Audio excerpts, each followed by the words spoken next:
Ya,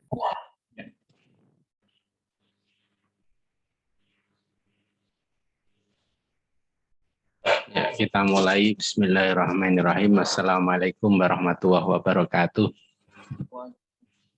Waalaikumsalam warahmatullahi wabarakatuh. Ya, baik, untuk mengawali kuliah pada hari ini, mari kita berdoa. Mudah-mudahan kuliah kita memberikan manfaat, berkah untuk kita semua, bisa kita sebarluaskan kepada seluruh kolega, kepada peserta didik kita, dan kepada dunia pendidikan. Ya, berdoa saya hantarkan. Amin ya rabbal alamin. Hari ini agenda kita ini adalah melanjutkan mengenai target spesifik bahan ajar, ya. Jadi bahan ajar itu bisa kita muati, bisa kita isi dengan berbagai target spesifik. Pada minggu yang lalu kita sudah membahas target spesifik mengenai HUTS, ya, keterampilan berpikir tingkat tinggi. Ini adalah target spesifik untuk bahan ajar yang pertama.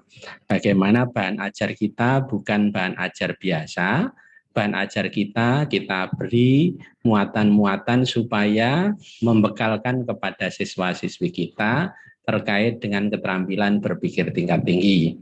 Itu yang pertama. Ya, yang kedua, kita juga memberikan strategi untuk penguatan bahan ajar dengan critical thinking dan creative thinking skill, ya, keterampilan berpikir kritis dan keterampilan berpikir kreatif. Ya, dengan penguatan keterampilan berpikir kritis dan keterampilan berpikir kreatif, ya, di mana keterampilan berpikir kritis itu mengarah kepada melakukan proses berpikir konvergen, ya, dari berbagai banyak masalah, kemudian kita cari salah satu masalah utama, ya, maka kita juga mengharapkan anak kita mampu di dalam berpikir kreatif, yaitu berpikir divergen. Ya, dari satu masalah kita bisa memberikan alternatif solusi permasalahan. Ya. Nah, hari ini itu kita melanjutkan mengenai target spesifik yang ketiga. Ya, target spesifik yang ketiga itu adalah keterampilan menyelesaikan masalah, problem solving skill. Ya, ini penting kiranya bagaimana ya supaya siswa juga memiliki tidak hanya penguatan di dalam berpikir tingkat tinggi maupun berpikir kritis dan kreatif, tetapi dalam konteks untuk nanti hidup di masyarakat menyelesaikan masalah. Ya, selalu di dalam hidup manusia itu ada masalah, ya.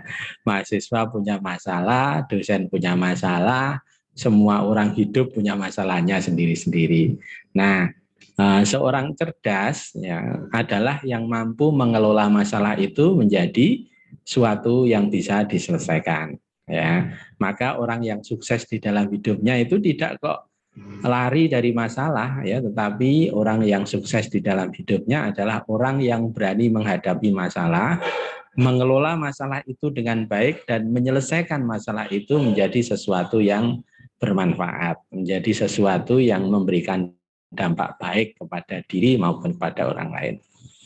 Jadi muatan kontekstual mengenai problem solving skill ini besar, ya, supaya anak-anak kita, ya, siswa-siswi kita itu mampu di dalam menyelesaikan, memiliki keterampilan life skill yang baik, yaitu menyelesaikan masalah. Seperti biasa nanti materi ada di Spada, ya, dan jangan lupa presensi di OJB, ya. Untuk Mas Haji dan Mas Umam, saya share materinya di share screen, ya.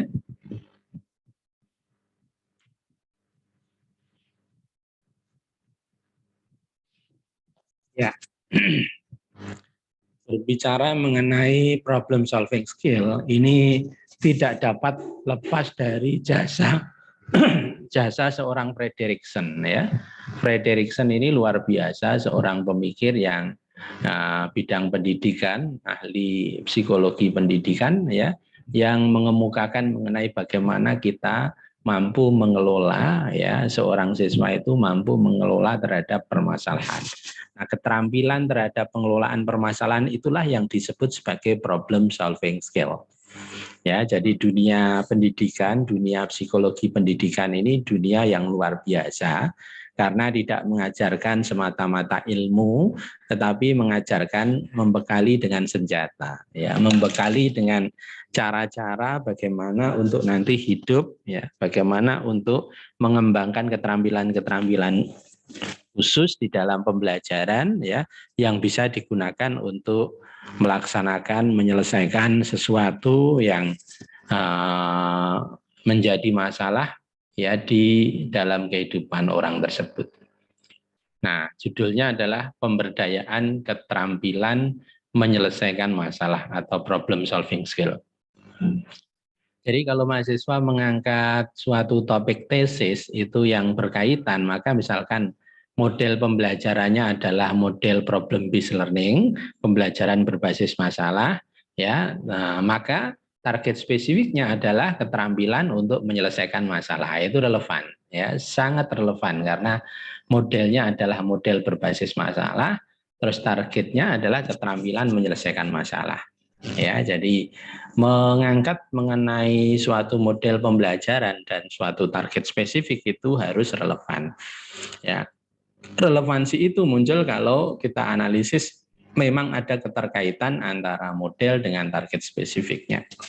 Ya, maka problem solving ini model belajar yang anak turunnya atau derivatnya itu berkaitan dengan problem solving skill ini. Ya, misalkan case based learning, pembelajaran berbasis kasus, kemudian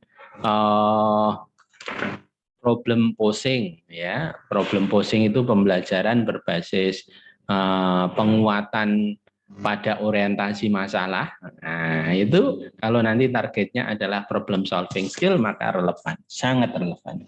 Meskipun begitu, kalau kita punya model pembelajaran lain, misalkan project based learning, dan kita mengangkat mengenai problem solving skill untuk target spesifiknya, itu ya tidak apa-apa.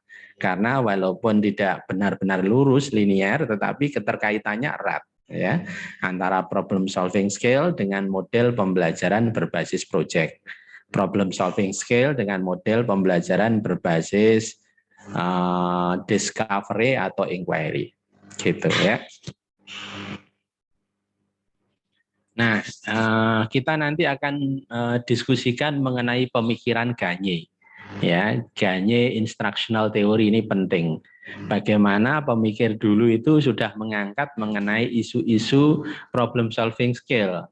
Ya, kalau Bloom itu mengangkat mengenai taksonomi yang 6. Tapi ada teori pembelajaran Gagne ini yang nanti diangkat menjadi teori asesmen Marzano, ya. Jadi Marzano itu mengemukakan dimensi belajar.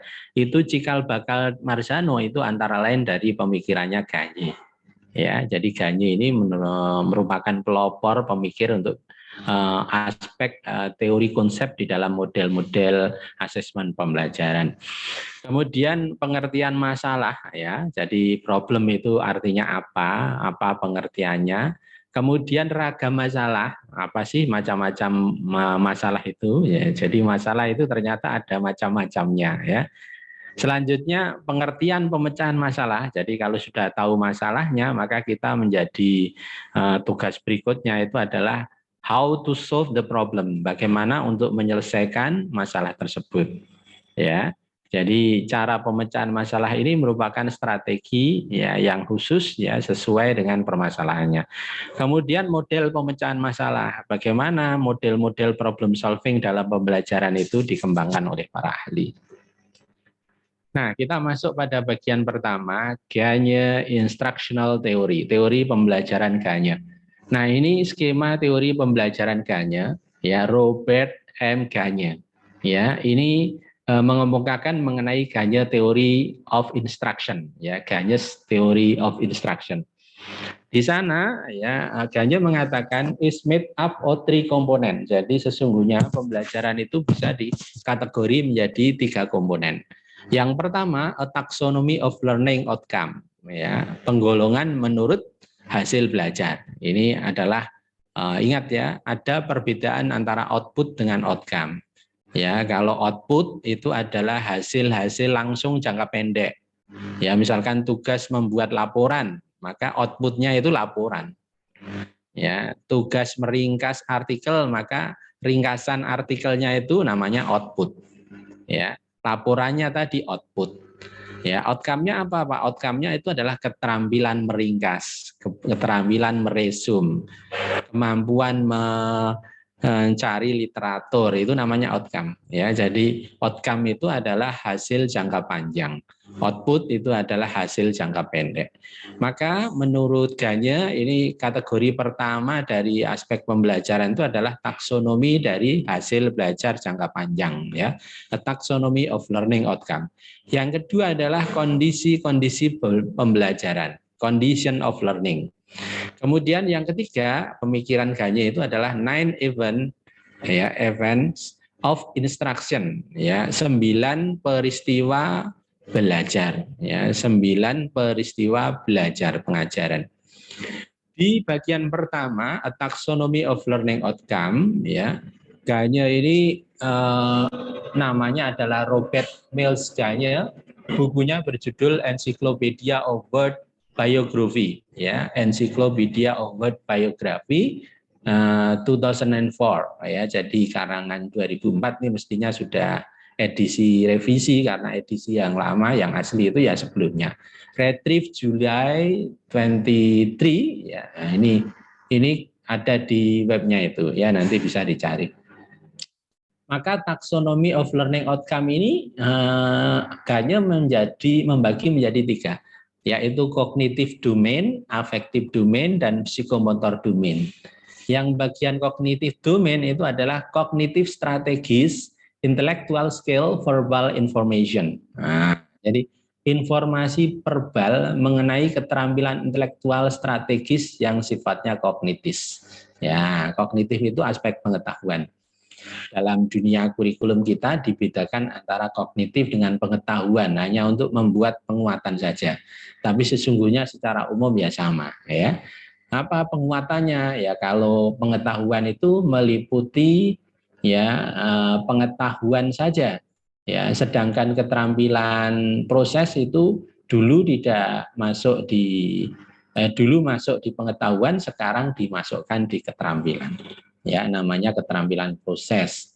Ya, keterampilan itu ada 2, keterampilan proses dan keterampilan langsung. Keterampilan langsung itu di dalam teori belajar disebut sebagai hands-on activity, aktivitas tangan. Nah, itu namanya keterampilan langsung. Menimbang, ya, kemudian mengukur jarak, itu namanya hands-on activity. Kemudian yang kedua, activity domain, ini adalah sikap. Yang ketiga, psikomotor domain, ini adalah motor skill, motorik skill, keterampilan motorik, lari, jalan, nampel, ya, ngekop, ya, kemudian goyang, nah itu namanya adalah motor skill. Ya, jadi yang pertama bagian taksonomi learning outcome ini Ganye membagi menjadi 3, ini cikal bakalnya dari Bloom, ya. Ada cognitive domain, affective domain, dan psikomotor domain. Kemudian ada condition of learning, itu kondisi-kondisi yang mendukung terhadap optimalisasi pembelajaran. Dan ada 9 event of instruction, 9 peristiwa yang terjadi di dalam pembelajaran, yaitu gaining attention, informing learner of objectives, stimulating recall of prior learning, ya, presenting stimulus, ya, providing learning guidance, eliciting performance, providing feedback, assessing performance, ya, dan enhancing retention and transfer. Jadi ada 9 macam ini. Ya, bagaimana yang disebut sebagai gaining attention. Ya, apa itu informing learning of objective dan seterusnya, ya. Nah, bagian keterampilan tadi, ya, kita tadi kan ada bagian pertama ini, yang disebut taksonomi learning outcome, ya, ada kognitif, afektif, dan psikomotor. Maka kalau dipilah lagi, itu menjadi ini, ya, jadi menjadi 5. Ya, ini namanya taxonomy of learning outcome-nya Gagne. Ya, disebut juga adalah Gagne's learned capabilities, kemampuan pembelajaran Gagne itu. Ya, tadi kan disebutnya adalah cognitive domain, ya, kemudian affective domain dan psychomotor domain. Ya, yang cognitive domain itu dijabarkan menjadi 3. Yang pertama adalah intellectual skills, yang kedua adalah cognitive strategi, dan yang ketiga adalah verbal information. Ya, sedangkan yang afektif tetap menjadi attitude, yang psikomotor tetap yaitu motoric skills. Sedangkan yang kognitif itu dibagi menjadi 3. Ya, intellectual skill itu apa? Intellectual skill itu adalah learning how to do something. Belajar bagaimana itu dilakukan. Also known as procedural knowledge. Ini disebut sebagai kemampuan ilmu, keterampilan, ya, namanya kemampuan prosedural. Ya, include discrimination, concrete concept, ya, rule, problem solving, dan seterusnya. Ya, jadi intellectual skill ini maksudnya adalah bagaimana kemampuan prosedural, ya, seseorang di dalam melaksanakan, memperoleh pengetahuan. Cognitive strategi, process by which the learner control on learning, remembering, and thinking behavior. Ya, proses oleh pembelajar dalam mengontrol, ya, pembelajarannya sendiri, mencakup mengingat dan perilaku berpikir. Nah, ini cognitive strategi. Ya, kalau verbal information yang paling rendah ini, knowing that something is, ya, labels and fact also known as declarative knowledge. Ya, jadi ini disebutnya adalah knowledge, declarative knowledge, kemampuan deklaratif. Ya, verbal information ini paling dasar karena contohnya adalah labels, ya, fakta, ya, menceritakan, mengingat, dan seterusnya. Nah, attitude saya kira sudah jelas, ya. Nah, maka sekarang level intellectual skill tadi yang atas ini, intellectual skill yang masuk pada kognitif itu ternyata dibagi oleh Gagne menjadi 4 levels. Ya, 4 levels of intellectual skills. What is that? Ya, first, discrimination. What is discrimination? Making different response to the different member of particular class. Ya, membuat respon. Ya, respon itu tanggapan yang berbeda pada beberapa kejadian, ya, beberapa peristiwa yang terjadi di kelas pada bagian-bagian kelas. Ya, discrimination itu kalau ada sesuatu yang terjadi kita menanggapinya begini. Kalau ada kejadian yang lain kita menanggapinya lain lagi, itu namanya discrimination.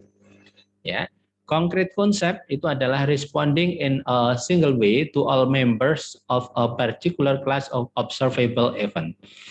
Ya, yaitu responding, ya, penyikapan, peresponan, ya, dalam satu cara, ya, untuk bagian, ya, yang kejadian yang teramati. Ini konkret konsep. Ya, apa ini ya contohnya, ya. Nah, jadi konkret konsep itu adalah konsep-konsep yang sifatnya konkret, ya, memiliki abstraksi tertentu, ya, memiliki sesuatu yang mudah dipahami. Ya. Rule using, ini yang ketiga, applying a rule to given situation or condition by responding to a class of input with a class action. Ya, penerapan aturan untuk memberikan situasi, ya, atau kondisi yang direspon oleh kelas, input kelas. Nah, ini aturan, ya, rule using, tata tertib. Yang keempat ini yang paling tinggi, namanya problem solving, combining lower level rule to solve problem in a situation never encounter.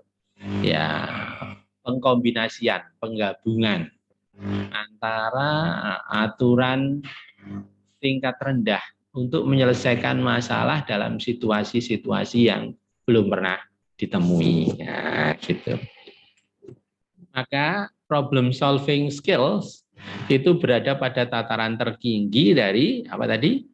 kognitif domainnya Gagne. Ya ini di tertinggi dia.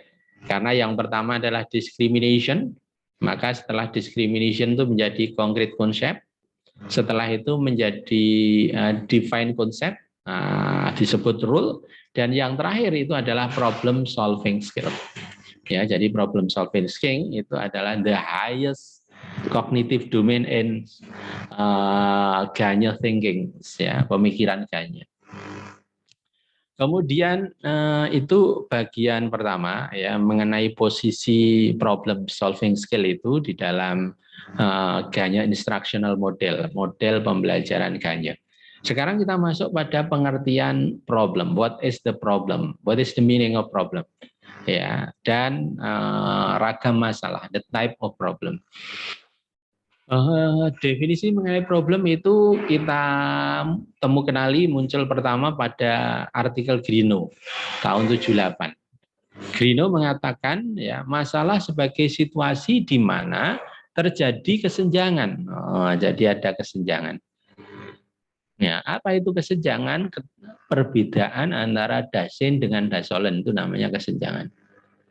Ya, jadi kalau terjadi kesenjangan antara Dasein dan Dasolen, ya antara representasi kognitif itu, maka Grino mendefinisikan sebagai problem. Maka banyak masalah itu, ya. Asal harusnya demikian, tapi kok terjadinya demikian, itu namanya problem.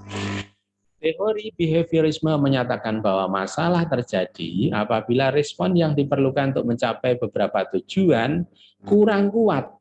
Jadi kalau responnya itu tidak kuat, jadi masalah.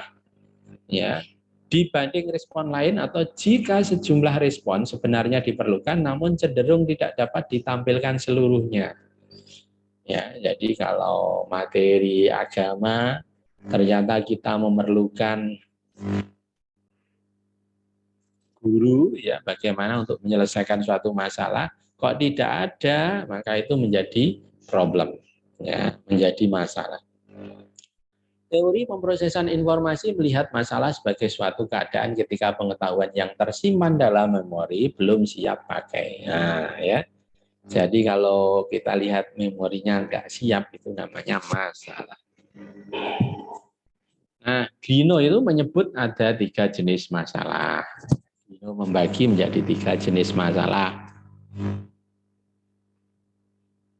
Yang pertama itu adalah masalah yang berkaitan dengan membangun struktur, problem of indexing structure. Ya, jadi yang pertama ini adalah bagaimana membangun masalah. Mensyaratkan kemampuan kognitif untuk membangun pemahaman. Tugas utama pemecahan masalah adalah menemukan pola hubungan antara unsur yang disajikan dalam persoalan. Mencari hubungannya apa. Yang kedua yaitu transformation ya problem of transformation. Jadi masalah transformasi. Ya, ini juga masalah yang kedua. Kemudian yang ketiga itu adalah masalah penataan atau pengaturan, ya problem of arrangement. Nah, ya jadi bagaimana menata mengatur ini adalah problem of arrangement. Keterangannya ada di sebelah ya. Maka Grino menyebut 3 jenis masalah. Grino sendiri menyatakan bahwa pembagian masalah ke dalam 3 jenis itu bukanlah sebuah taksonomi. Ya, kalau taksonomi kan taksonomi Bloom gitu ya. Karena kebanyakan masalah sebenarnya adalah merupakan perpaduan antara kombinasi ketiga jenis tersebut. Nah, ya jadi ini Grino memberikan penguatan masalah itu bisa merupakan kombinasi beberapa masalah dasar. Maka kalau nanti ada yang menggali masalah sendiri tetapi belum ketemu karena referensi kontribusinya juga masih belum kuat ya di dalam literatur kajiannya, maka kita bisa katakan itu ya ini bisa berpadu, berintegrasi antara masalah satu dengan masalah lain sehingga masuk dalam kategori sebagai problem ya.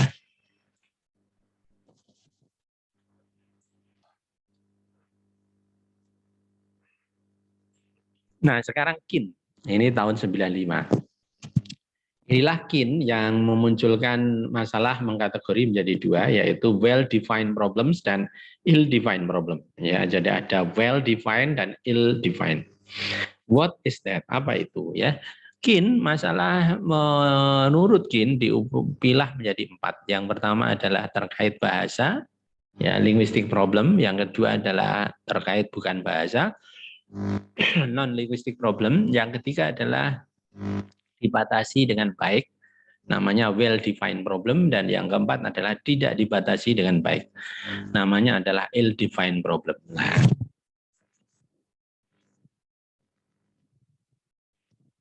yang dua di bawah inilah yang paling penting, ya, bagaimana ternyata masalah itu bisa dikategori menjadi dua. Yang pertama adalah well defined, masalah yang diselesaikan dengan cara baik, ya, santun.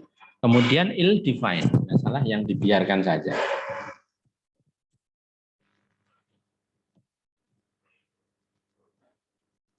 Baik, ini pembeda antara well defined dan ill defined. Ya, di sebelah kiri adalah well defined, sebelah kanan adalah ill defined.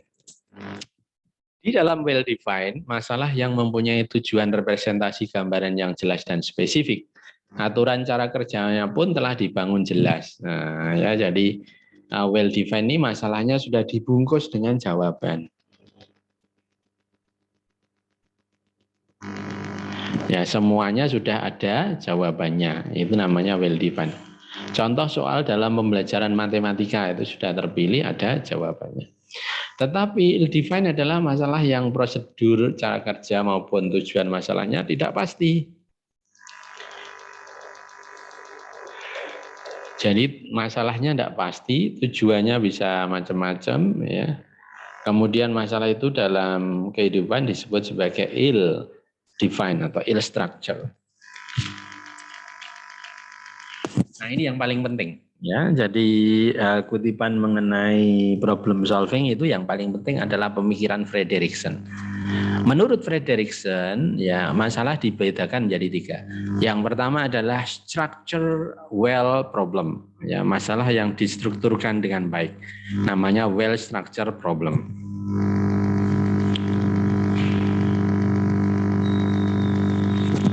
Yang kedua adalah masalah yang distrukturkan dan memerlukan berpikir induktif, produktif, ya, namanya adalah structure homework problem requiring productive thinking.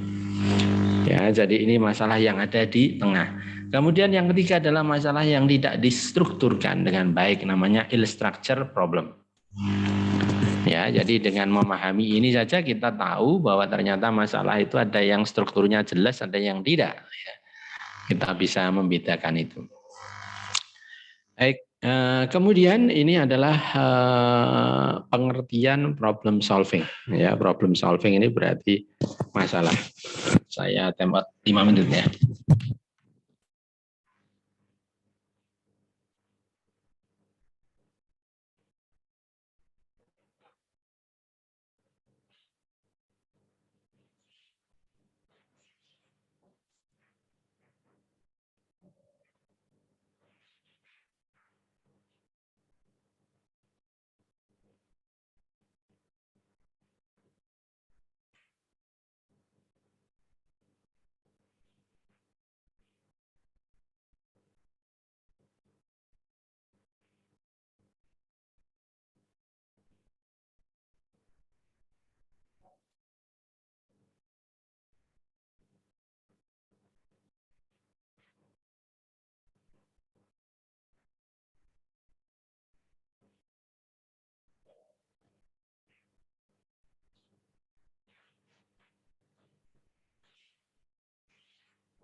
Ya, cek.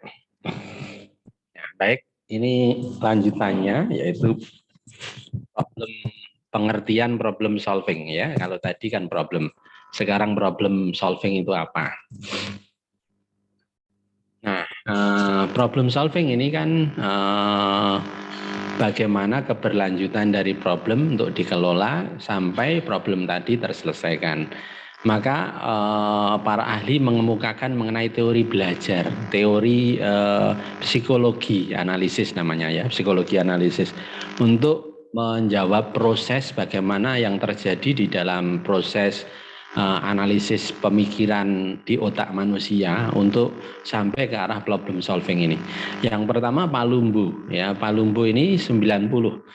Dia mengatakan bahwa fungsi cara bagaimana stimulus tertentu menjadi input itu melalui sistem sensori ingatan ada yang namanya short term dan long term. Ya. Nah, diproses decoding melalui memori kerja atau short term memory dan disimpan bersama asosiasi dan peristiwa yang sekeluarga atau satu himpunan dalam memori jangka panjang. Jadi di dalam pemikiran kita, di dalam apa namanya ya, di dalam proses berpikir kita itu ada memori. Memori itu adalah ingatan. Ingatan itu disimpan di otak. Ya, ingatan itu ada yang sifatnya short term, ada yang sifatnya long term. Short term itu dia mudah hilang. Ya, kalau nanti muncul berulang, maka dia semakin menguatkan. Kalau hanya sekali hilang, jadi mudah hilang itu namanya short term. Ya, sifatnya adalah memori-memori yang dalam tanda kutip belum memiliki asosiasi yang kuat dengan memori sebelumnya. Ya, asosiasi ini seperti teori scaffolding. Jadi kalau di dalam pemikiran kita baru kita ketemu dengan orang itu sekali, itu namanya short term memory. Tapi pertemuan pertama tadi itu sudah membentuk short term memory di pemikiran kita. Begitu kita bertemu dengan orang yang sama yang kedua kalinya, maka pertemuan kedua itu akan berasosiasi dengan short term memory yang sudah ada. Maka mengikat lagi. Maka dua kali ini akan membuat lama-lama menjadi long term memory. Ya, jadi pertemuan itu kalau hanya sekali lupa, namanya short term memory. Tetapi kalau berkali-kali, apalagi memberi kesan mengenai kondisi yang sudah kita kenal, ya nyaman, ya kemudian tempat tinggalnya sesuai dengan pemikiran kita, ya bahasanya cocok, makanannya sesuai, itu langsung. Sesuai itu maksudnya asosiasinya sudah ada di pemikiran kita. Ya, orang bule yang makan durian pertama kali, maka itu asosiasi pertama, itu short term memory, maka dia biasanya tidak selalu langsung suka, ya karena baru pertama. Itu namanya membuat satu asosiasi, namanya level asosiasi tingkat rendah. Tapi begitu nanti makan durian yang kedua kalinya, rasa durian itu akan tergandeng, terasosiasi dengan ingatan dulu waktu dia makan pertama kali. Nah, itu akhirnya nanti kalau berulang, maka menjadi long term memory dan dia menjadi hobi makan durian. Nah, contohnya itu ya. Gagne and Briggs tahun 79 itu mengatakan ya, unjuk kerja pemecahan masalah itu berupa penciptaan dan penggunaan aturan yang kompleks dan lebih tinggi tingkatannya untuk mencapai solusi masalah. Jadi orang itu punya struktur solusi di dalam otaknya. Ya, bahwa kalau kita mau berjalan itu gerakkan kaki kanan dulu sementara yang kiri diam. Kalau nanti meloncat, maka gerakkan kaki kanan dan kiri bersama-sama. Itu namanya adalah suatu asosiasi aturan, ya, aturan-aturan sederhana mengenai cara belajar. Begitu kita belajar loncat jangkit, loncat galah, maka kemampuan berjalan, kemampuan berlari itu meningkat. Ya, oh kalau berjalan begini, berlari begini dan terus begitu. Ya, inilah yang disebut maksud dari Gagne dan Briggs tadi, ya penciptaan aturan atau rule yang sifatnya makin tinggi kompleksitasnya. Ya, ini untuk memecahkan masalah itu. Ya. Kemudian ada pemecahan masalah itu merecall, mengundang kembali aturan yang lebih rendah atau subordinat tadi, kemudian diasosiasikan kepada apa namanya memori baru yang masuk. Nah, itu namanya ganye ya. Nah, itu mengenai mekanisme ya. Sekarang model ya, model pemecahan masalah inilah yang dijadikan sintak ya di dalam masalah, di dalam problem solving, dan ini berbeda-beda. Nah, ada sintak yang dikemukakan oleh Bransford dan Stein. Ya, jadi pertama itu tidak kok problem solving seperti yang kita kenal di dalam kurikulum Merdeka atau kurikulum 2013 ya.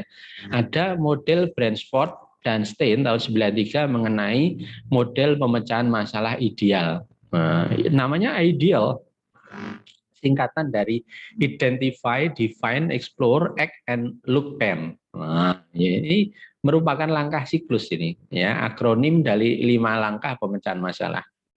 Ya, identify, mengidentifikasikan, ya, mendefinisikan dulu bagaimana, mengidentifikasi ya, melihat-lihat. Kemudian setelah itu defend, mendefinisikan. Oh, kalau sudah begini, itu berarti masuk ini, itu namanya defend. Ya, kemudian explore, apa kelebihannya, apa kekurangannya, apa ciri-cirinya, apa berbedanya satu dengan yang lain, itu explore. Kemudian act, ya, menyusun suatu langkah untuk menyelesaikan, ya, melaksanakan, mengakuisisi, itu namanya act. Kemudian look, melihat hasilnya, ya, melihat hasilnya seperti apa. Kalau nanti belum puas, putar lagi identify, define, explore, act, dan look lagi. Ya, ini Bransford and Stein, ya, luar biasa. Kemudian G dan Len, ini yang banyak dipakai di tulisan artikel tahun sekitar 2010-an ya. Itu menemukan proses utama untuk memecahkan masalah ill-structure itu seperti ini. Yang pertama, representasi masalah. Oh ya, kita terjemahkan kan di dalam problem solving skill ini menjadi orientasi masalah. Gitu. Kalau G dan Len itu mengatakan representasi masalah. Ya, problem representation, ya, representation of problems. Membangun dan memilih solusi setelah menyatakan, representasi masalah itu menyatakan. Setelah menyatakan masalahnya, kita mencari solusinya, ya, dengan cara membangun dan memilih. Ya, kenapa memilih? Karena ada banyak. Kenapa membangun? Karena barangkali sebelumnya itu hanya masalah-masalah sederhana, sekarang masalahnya kompleks, maka membangun. Ya, kemudian membuat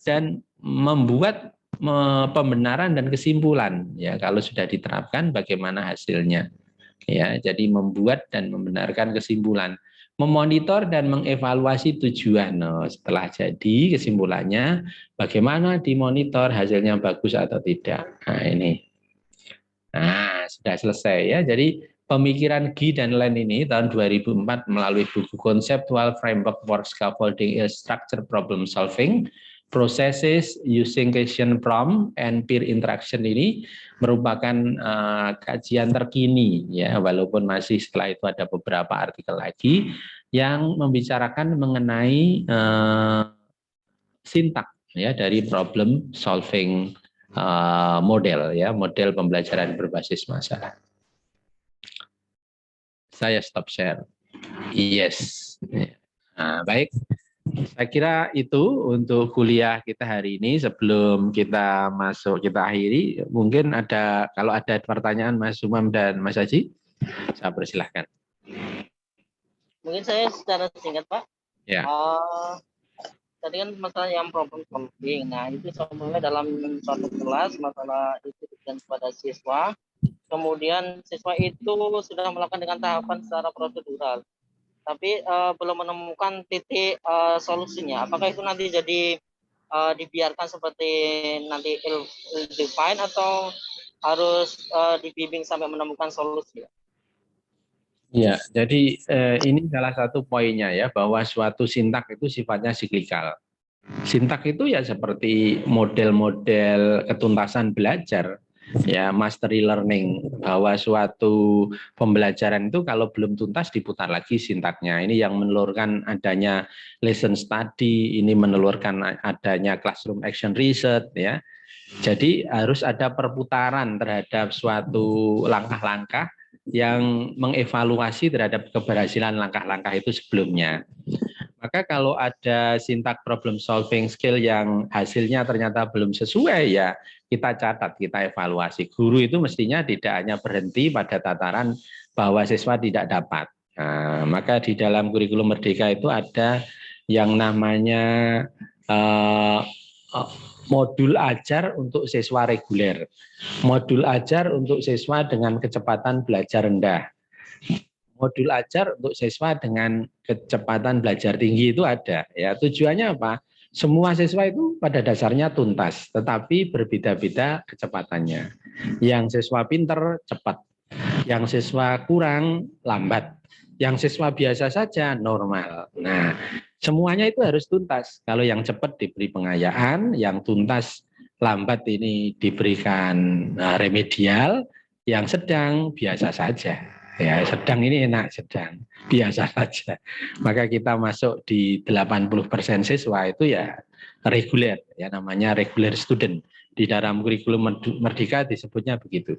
Ya, ada siswa reguler, siswa dengan kecepatan belajar tinggi, dan siswa dengan remediasi. Ya, itu. Maka guru wajib untuk melakukan pemutaran siklus dari problem solving skill ini supaya sampai tujuan pembelajarannya tuntas. Baik, itu saja ya. Ya, saya kira cukup untuk hari ini. Jangan lupa Mas Haji dan Mas Umam untuk presensi ya, untuk OCW ya. Kemudian kita tidak ada tugas untuk ini, nanti saya cek ya di Spada ada tugas atau enggak. Nah, yang jelas ini nanti ada UTS ya setelah selesai. Materi besok itu ada penguatan terkait kurikulum Merdeka minggu depan masih ya. Pertemuan yang ke-6 atau ke-7 ya, itu nanti itu. Terus setelah itu UTS dan nanti akan ganti untuk pengampu berikutnya. Terima kasih, kurang lebihnya mohon maaf. Assalamualaikum warahmatullahi wabarakatuh. Waalaikumsalam warahmatullahi wabarakatuh. Terima kasih, Pak. Assalamualaikum Pak. Silakan.